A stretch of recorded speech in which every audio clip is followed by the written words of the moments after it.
This week, Clayton Kershaw announced that 2025 would be his final season in Major League Baseball. That will mean some nice 10 to 30% price bumps for his iconic rookies and rare inserts and parallels on the higher end. But what does this mean for the low end of the market? In this episode, we'll tell you what the retirement bump means for the low end of the hobby market and discuss some strategies to take advantage of this time in his market.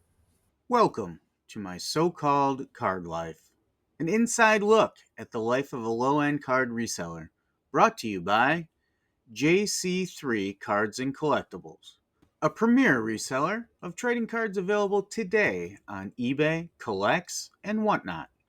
Whether you're looking to fill out that new set or just rekindle memories with one of your favorite players from your favorite teams. Let JC3 Cards and Collectibles help you find that card you're looking for and provide fast, secure delivery straight to your door. The announcement drops, and a legend hangs it up. And the sports card world goes a little insane.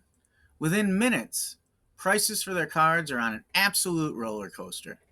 Some people are making a killing, and others are about to lose their shirts. The difference?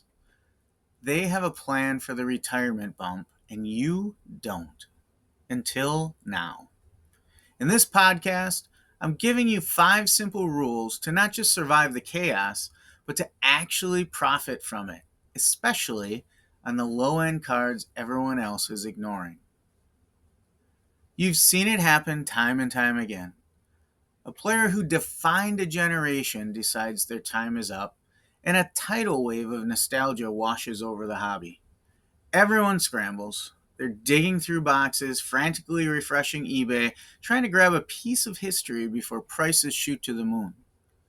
For the high-end, rare, autographed rookie cards, prices can go parabolic, entering a stratosphere that's just out of reach for the average collector.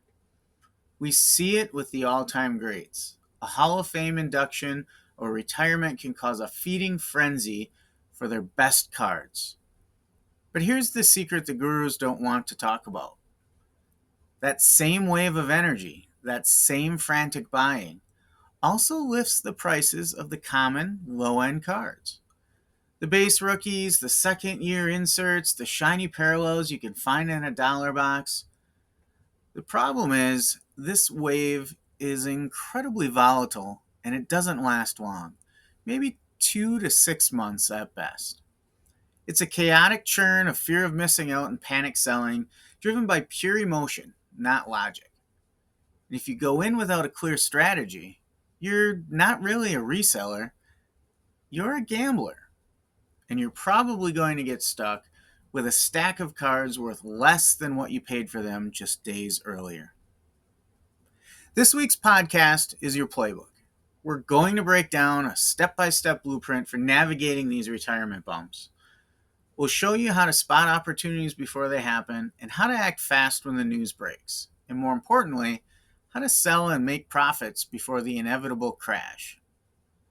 We're focusing on the low end of the market, the cards accessible to everyone, because that's where the volume is and that's where you can build a profitable reselling machine with minimal risk. So, if you're ready to stop guessing and start profiting, let's get into the rules. Here's rule number 1, the pre-retirement watch list. Rule number 1, and honestly, this is probably the most important one for turning a profit, is to be proactive, not reactive. The people who make real money from retirement bumps are prepared long before the announcement hits. The money isn't made in the scramble after the news. It's made in the quiet preparation beforehand. This means you need to create and maintain what we call a pre-retirement watch list. This isn't some kind of magic trick. It's a logical process. You're just identifying players who are likely to retire in the next season or two. So, what's the criteria for that list? Well, first, and this is an obvious one, age. In the NFL and the NBA, players in their mid to late 30s are prime candidates. For the MLB, you might push that closer to 40. This is really your first filter. Make a list of established players who are past their peak. We're not necessarily looking for LeBrons and Tom Brady's because their markets are already insanely expensive. We want the tier just below that. The perennial all-stars, the fan favorites, the guys who were the soul of the franchise for a decade. Think of players with solid, respectable careers who will be remembered fondly. Second, check their contract status. Is the player in the final year of their deal? An expiring contract is a natural point for an older player to think about the future. They might sign a 1-day contract to retire with their original team, or they might just fade away. Either way, an expiring contract is a huge signal. Third, listen to the buzz. Players often drop hints. They'll say things like, I'm taking it 1 year at a time, or I want to spend more time with my family. The media will start speculating. When you see articles titled, Will this be the last ride for player X? That's really your cue. Add them to the watch list. Media narratives drive the market, so you need to be paying attention. Fourth, and this one is a bit more nuanced, look at their performance. Is there a clear decline in their stats? Are they fighting nagging injuries? A player whose performance is clearly winding down is more likely to hang it up than someone still playing at an elite level. Okay, so you've built your watch list of maybe 10 to 15 players. So now what? Well, now you start identifying the specific low-end cards to target. Remember, our strategy is about volume and liquidity, not finding one lottery ticket. The retirement bump in the low end is about an opportunity to move a lot more volume. You want cards that are easy to find, have a big collector base, and can be bought cheap. So here's what to hunt for. Base rookies from flagship sets are your bread and butter here. Think Topps and Topps Chrome for baseball, Prism and Donruss Optic for basketball and football. These are some of the most produced, most recognized rookies. They are certainly not going to hit $1 million, but their recognizability makes them easy to sell during a hype event. You can often grab these raw for just a few bucks each. Then look for iconic non-rookie inserts. Every era has them. In the 90s, it was sets like Beam Team or Planet Metal. In the 2000s, maybe Topps Heritage. These aren't rookie cards, but they're loved by collectors for their design.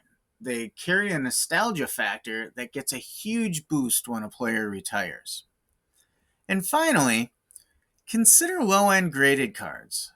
We're talking about PSA 8s or 9s of common rookies. While a PSA 10 might be too pricey, a near mint 8 or a mint 9 is often super affordable.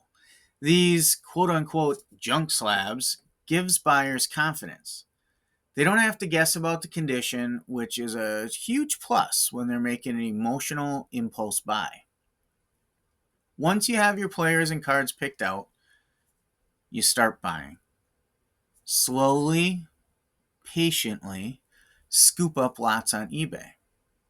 Dig through dollar boxes at card shows.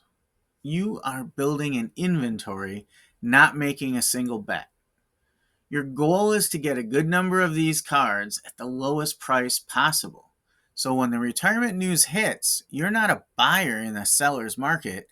You are the seller. We're going to take a quick break to talk about the upcoming GOAT card show here in Green Bay, Wisconsin. But before that, go ahead and post in your comments who you think are the most likely candidates for your pre-retirement list today.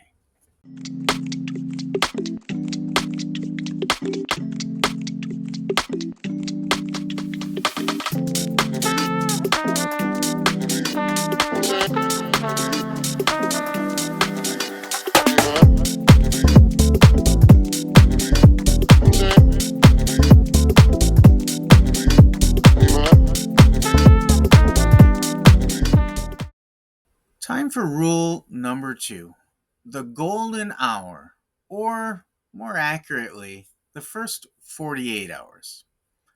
You've built your watch list, you've patiently stocked up on low end rookies and inserts, and then it happens.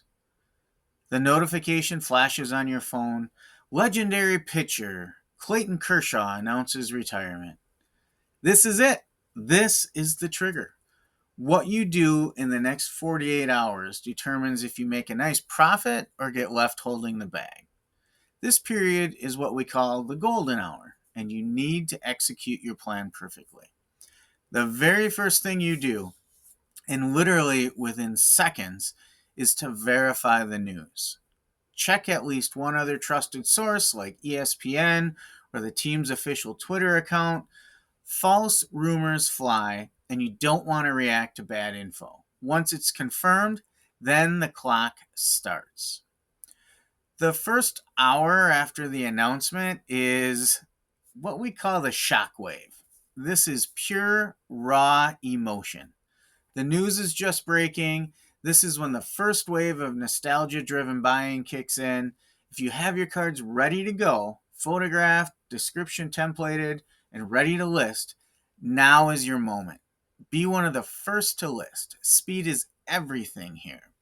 You need to be live while the market is still processing the news.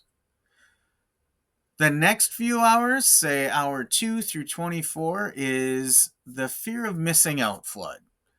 The news is now mainstream. It's the lead story on sports shows. It's trending everywhere, and tribute videos are starting to go viral. This is when the casual fan, the person that loved that player but hasn't bought a card in 10 years, decides they need a piece of the legacy. This is your absolute peak selling window. Demand is at its highest, and supply is still scrambling to catch up. During the fear of missing out flood, you need a clear listing strategy. On eBay, you have two main options during that window: a high buy it now with best offer enabled, or a short auction. So let's break that down. High buy it now lets you set an ambitious sales price. A base rookie that was $2 yesterday might be listed for $15 or $20 today. Enabling the best offer lets eager buyers feel like they got a deal while you still lock in a price that's more than you paid for. But most importantly, you're in control. The other option is a 1 or 3 day auction, and this can be a great way to take advantage of that feeding frenzy we talked about. When dozens of buyers are all chasing the same card at the same time, an auction can create a bidding war that pushes the price way past what you'd set as a buy it now.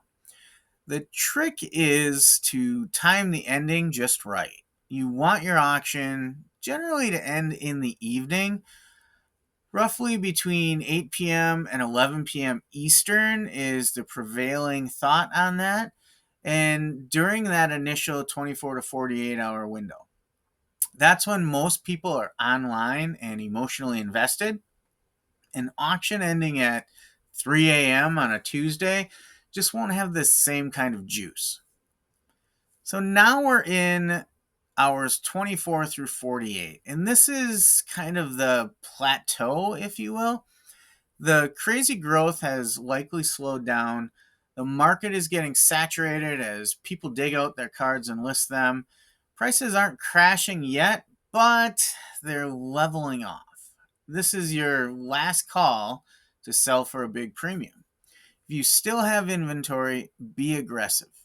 You might not get the absolute peak price from hour 12, but you can still lock in a fantastic profit. And this is when you start to accept slightly lower offers or run those final 1 day auctions. Throughout this whole 48-hour sprint, be an active seller. Answer those questions quickly from buyers. Ship your cards the next day. Good feedback builds trust and encourages more people to buy from you. In a chaotic market, buyers flock to sellers who seem reliable. Remember, the golden hour is a sprint. It's intense and it demands preparation. If you wait to decide what to do after the news breaks, you're probably already too late. You'll be the person buying at the peak, not selling into it. So have your cards ready, know your listing strategy, and execute with speed. Rule number 3: know your sell point and avoid the post hype crash. This rule is probably the hardest one to follow psychologically, but it's absolutely critical. You have to know your sell point and stick to it. Because after every retirement bump, there is a post hype crash. The biggest mistake resellers make here is simple: it's greed. When you see a card you bought for $1 suddenly selling for $10, it's tempting to hold for 15. When it hits 15, you start dreaming of 25.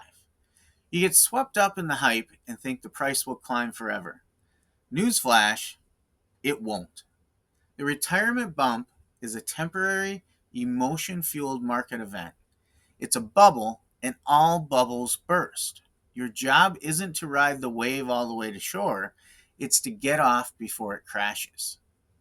Here's how you do it: set your price targets before the hype even starts.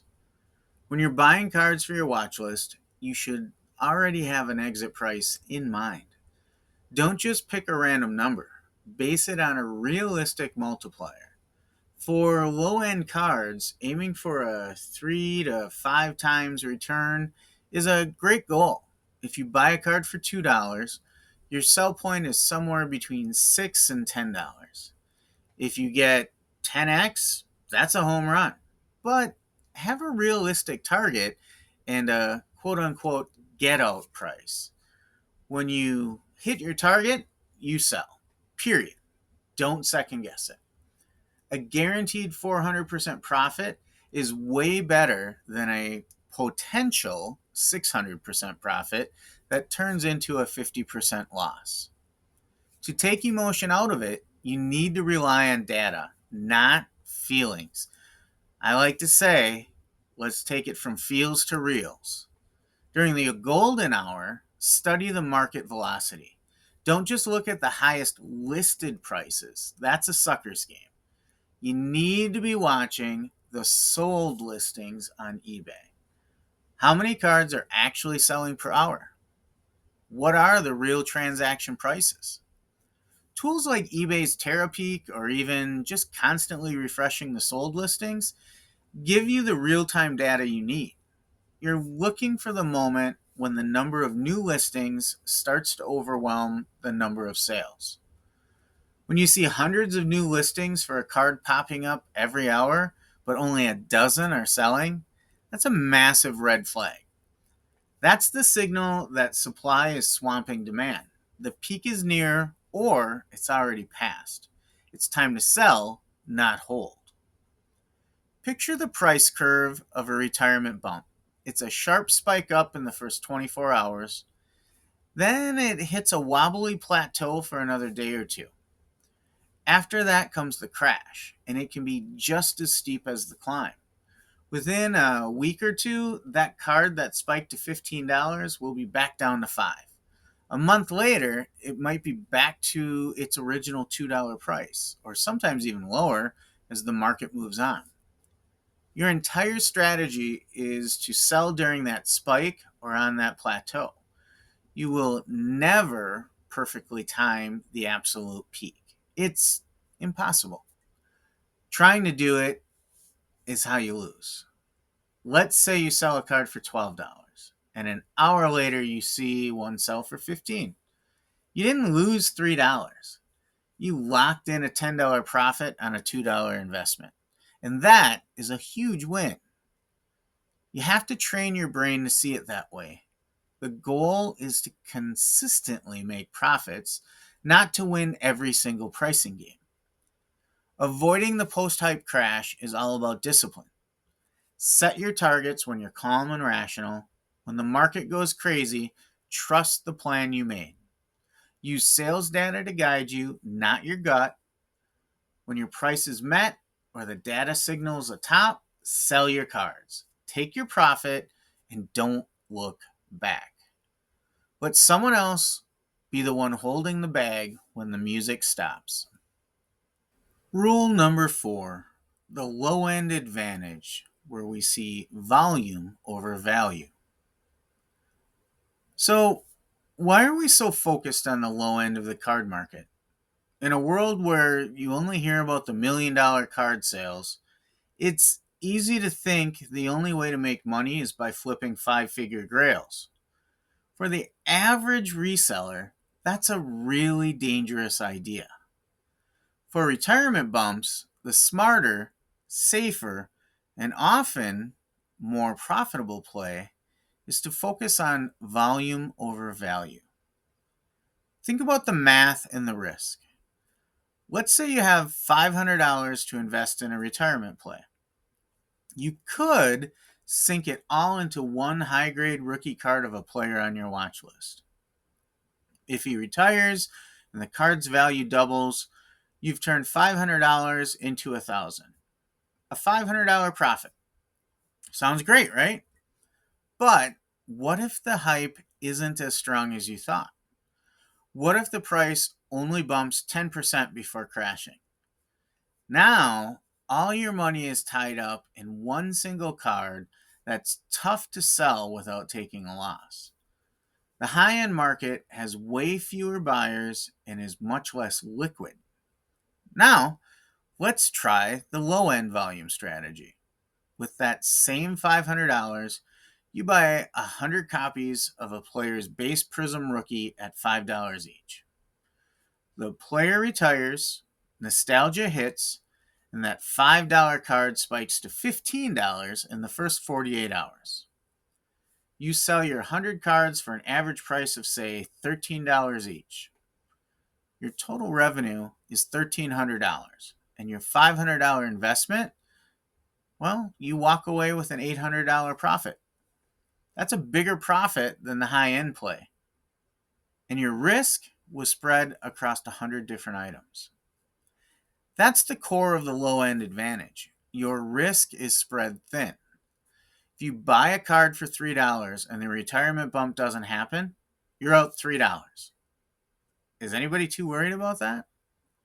If you miss on a $500 card, that's a serious blow to your budget and your morale. The strategy lets you be wrong sometimes, and you will be wrong sometimes. The key is making your wins big and your losses small. Plus, the pool of potential buyers for cheap cards is massive. Almost anyone can afford a $10 to $20 card of a player they love. Not everyone can drop $1,000 on one card. During a retirement, you're selling to a huge audience of casual fans making impulse buys. They want a tangible piece of that player's legacy without breaking the bank. You're serving that exact demand. This creates incredible liquidity, which means you can sell your inventory fast during that critical golden hour. Another move here is the junk slab play. Like we mentioned, these are cards in the PSA, SGC, or BGS slabs with an 8 or 9 grade. They are not perfect 10s, but they're authenticated and protected. You can often grab these for just a bit more than a raw card's price. When the hype hits, these graded cards can easily double or triple because buyers will pay extra for the certainty of a graded card. Finally, the volume strategy lets you bundle. Once the initial 24-hour hype starts to cool down, you can take your leftover cards and create retirement lots. Package a base rookie, a couple of cool inserts, and a parallel, and sell it as a Clayton Kershaw retirement pack. Instead of selling 4 cards for $5 each, you can sell the lot for $25 to $30. It's a great way to move the rest of your inventory and increase your average sale price while also avoiding the dreaded death by shipping. This can also work with a number of common base cards, and that sweet spot is often that $10 to $25 lot price for 10 to 15 cards in there. Really, you can discount each particular card because you're going to save on shipping costs by shipping as a lot. Remember, don't get tempted by the high dollar cards. That's a different game altogether with different rules and way higher risks. The low end is where you can apply a system. It's a game of small, consistent wins that add up to real profit. And our last rule, rule number 5, the post retirement slump, when to buy back in. Okay, so you've navigated the chaos, you've made your watch list, you crushed the golden hour, you took home your profits, and you dodged the post hype crash. You're done, right? Wrong. The fifth and final rule is about seeing the next opportunity that grows from the ashes of the first. You need to understand and use the post retirement slump. The sports card market has all the attention span of a goldfish. The player who is the center of the universe one week is old news the next. The media moves on, the casual fans move on, and the hype chasers are on to the next big thing. And what happens to the card prices of our retired player? They fall off a cliff. After the initial spike and crash, prices don't just go back to normal. They often dip below the pre retirement price. Why? Because everyone who wanted to sell has flooded the market, and that temporary demand has vanished. This creates a massive buyer's market. That same rookie card you bought for $2, sold for $12, and saw crash to $5 might be available now for $1.50 just a few months later. This isn't a failure, it's your next entry point. This is the long term play. The post retirement slump is when you switch from thinking like a short term flipper to a long term investor. But you don't do this for just any player. This move is reserved for players with a legitimate long term legacy. The catalyst you're now waiting for is the Hall of Fame induction. Your job is to identify the players on your watch list who are near certain first ballot Hall of Famers. These are the true legends whose careers will be celebrated for decades. Their retirement causes a temporary bump, but their Hall of Fame induction will cause another, often more sustained, price increase. Think about it. 5 years after a player retires, they become eligible for the Hall of Fame. As that date gets closer, the media cycle starts all over again. You'll see articles debating their case, TV segments showcasing their highlights, and a whole new wave of nostalgia. This is a predictable future event that will drive demand for their cards all over again. So the strategy is pretty simple. A few months after a surefire Hall of Famer like Clayton Kershaw retires, once the hype is completely dead and prices are at rock bottom, you start buying back in. You're buying the same key rookies you were flipping, but this time you're buying to hold. You're stocking up for the Hall of Fame bump that you know is coming in a few years. This is the most patient part of the whole game. You might be buying cards you'll hold for 3 or 4 years, but because you're buying them at the absolute bottom of the market cycle, your cost is incredibly low and your potential profit is massive. You're basically using the market's short attention span against it. And this completes the cycle. You profit from the short term chaos of the retirement, and then you use some of those profits to reinvest at the market bottom for a predictable long term win down the road. It's how you turn one event into multiple paydays. Theory is great, but let's make it real. Let's walk through a perfect case study. Legendary Eagles center Jason Kelce. who retired on March 4th, 2024. Kelsey is really the ideal example. He's a beloved future first ballot Hall of Famer, but as an offensive lineman, his card market was historically cheap and overlooked. That makes it a perfect target. So let's apply our 5 rules we discussed today. Rule number 1, building the watch list. For a couple of years leading up to 2024, Kelsey was a top name on any pre-retirement watch list. He checked every box, mid-30s, openly talked about retiring, signed a 1-year prove-it deal, and the media was constantly asking if this was his last season. A smart reseller saw this coming. The card to target? His 2011 Topps Chrome rookie. It's his main recognizable rookie card. In early 2024, you could find raw copies for around $15 to $25. A PSA 9 was about $60 to $80. The proactive reseller started grabbing these and keeping their average cost super low.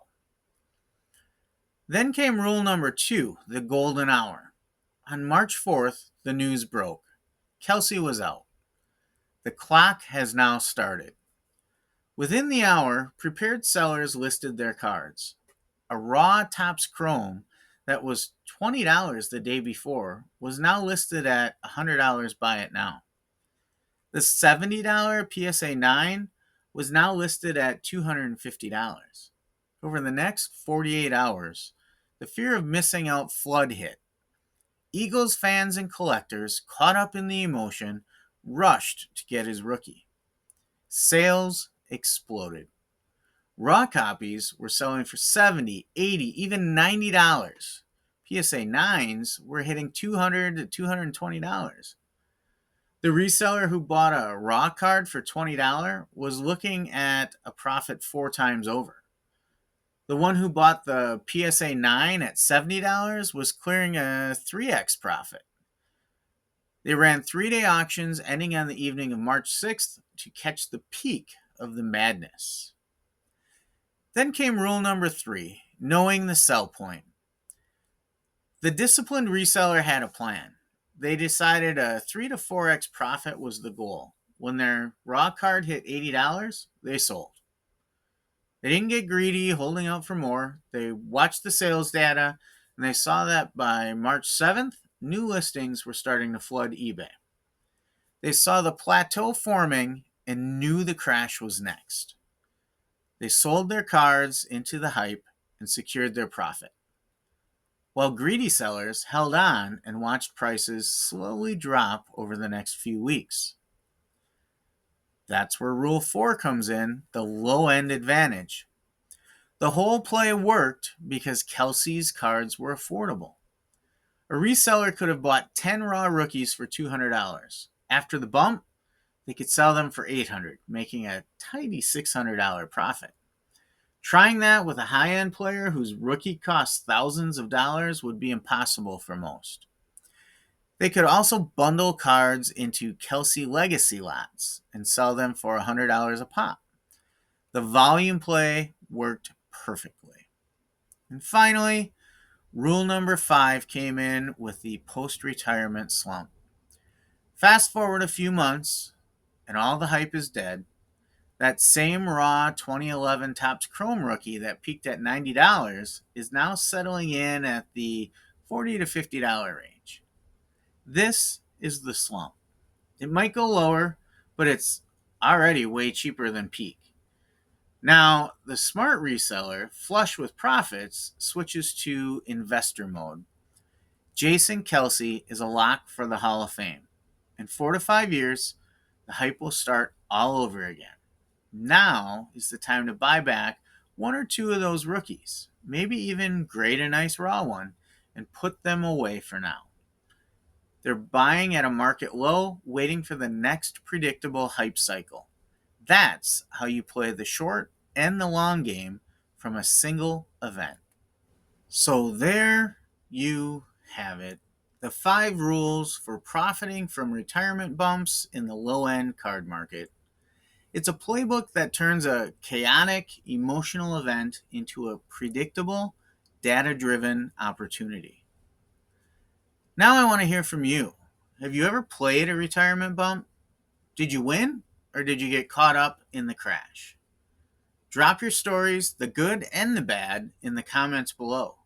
Your experience can help everyone here get a little bit smarter. And of course, if you found this guide useful and want more practical, no fluff strategies for making money with sports cards, hit that like button and subscribe to the channel. We're just getting started. So let's recap things real quick.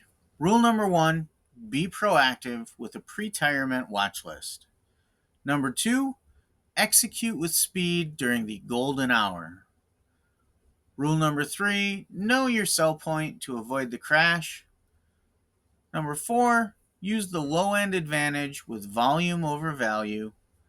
And number 5, buy back in during the post-retirement slump for the long-term Hall of Fame play. Remember, this isn't about gambling, it's about having a plan, being disciplined, and understanding how the market works. The next time a legend hangs it up, you won't be caught in the chaos. You'll be ready for it. Thanks again for watching, and we'll see you again next week.